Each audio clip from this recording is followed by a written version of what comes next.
Hi, Zizaran here with another video, and we are getting November events in Path of Exile. So here to make an overview and look at the different events and talk about it. When planning these events, we try to keep in mind different types of players. Some of you enjoy making interesting builds, some prefer facing challenges, and some wants to test themselves in the heat of battle. The events don't overlap, so you're welcome to play more than one. You'll be able to win 2 guaranteed Ancestor mystery boxes per account for reaching level 50 in any 2 of the events. This is a total of 2 guaranteed mystery boxes across all 3 events, and it's the CRANGLE passive event that starts November 3rd. And the way that works is that the passive tree and ascendancies are all randomized. So especially the first few days until every node is figured out, it's going to be very hard to like plan your build, and it's sort of like play as you go. You might if you're starting as a witch, you might get a lot of melee nodes, you might get a lot of projectile nodes.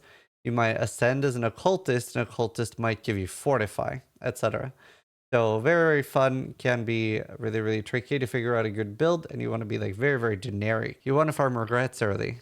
Next up in Blast from the Past, this is Sentinel and Lake of Colandra at the same time. A lot of people are really excited because they were thinking like, wow, we can recombinate Colandra rings now, but they are mirrored, so you cannot use recombinators on them.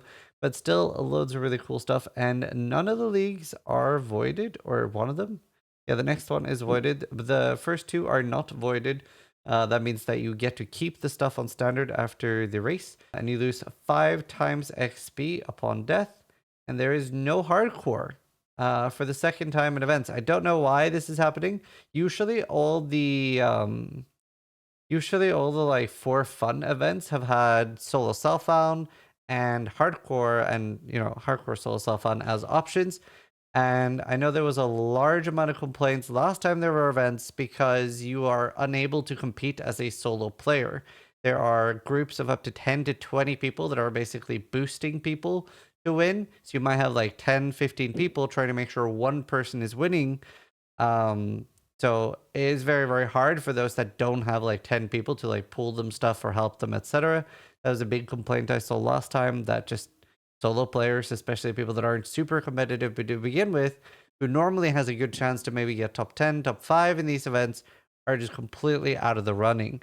And because there is no hardcore, the majority of the competitive players are playing in the league with regular players. So there's just a lot less like rewards to go around. I'm not a big fan of. I love when there's more choice. So we have hardcore and hardcore solo self-on. Then it's just better to have more choice, especially as the majority of the sweaty competitive players will go hardcore solo self-on for events such as these. Now, on November 17th, Shifting Stones starts. Have you ever wanted to be possessed by 10 tormented spirits in the Mudflats? Well, in the Shifting Stones event, you sure can. It's kind of like Headhunter League, but you will be super buffed the entire time. That sounds fun. The prizes generally is a bunch of cosmetics. There's no demigods or anything like that, but Legend Hideout Statue. That sounds fun. So that's an exclusive hideout statue. So that's neat. I like that. I want that. I'll definitely be playing some of the events. I'm not sure which ones. Probably the first 2. I don't know if I'll play the 3rd one. I think like RuneScape leagues are starting. Like, it's also softcore only. Will I play them? I don't know. We'll see how much I play Baldur's Gate 3. It is a bit weird from GGD not to have hardcore. Generally, there is like all the leagues as a choice. The only thing that's usually, I don't think even when they do hardcore SSF races, usually there's something for softcore too. But generally it's just like super competitive events that's hardcore SSF only, just because you don't want people to pool people, right? You don't want people to have like 20, 30 people trying to help one person win, which you can in these, and there's no SSF option. So it's weird.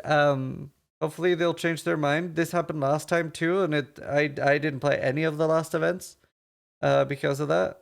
And we'll see how much I play. But either way, I'm glad they're doing events. I just wish they were doing hardcore events. Either way, should be some fun. Let me know what event you're the most excited for. I hope you guys enjoy it. Sub if you like the channel, but more importantly, try to die less than I do.